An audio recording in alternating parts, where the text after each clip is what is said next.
कृषी क्षेत्र आपल्या राज्याचं बलस्थान मानलं जातं। आपल्या कृषीप्रधान राज्यात महायुती सरकारनं शेतकऱ्यांना कायमच प्राधान्य दिलंय।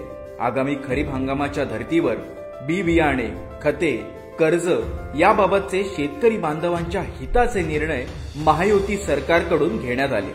शेतकरी बांधवांना कर्ज मिळण्याबाबत आता सिबिल स्कोअरची अट असणार नाही आणि जर बँकांनी ही अट घातली तर त्यांच्यावर थेट FIR दाखल करणार असा थेट इशारा देवेंद्रजींनी दिला।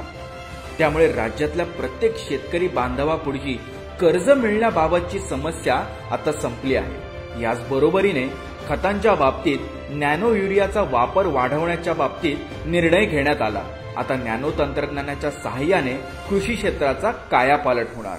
तसेच लिंकेज बाबत कृषी सेवा केंद्र आणि कृषी उत्पादक कंपन्यांवर कारवाईचे आदेश देवेंद्रजींनी दिले। निसर्गाच्या अवकृपेमुळे शेतकरी बांधवांचे नुकसान होऊ नये यासाठीच उपमुख्यमंत्री देवेंद्रजी फडणवीस आणि महायुती सरकार राज्यातील शेतकऱ्यांच्या पाठीशी खंबीरपणे उभं आहे।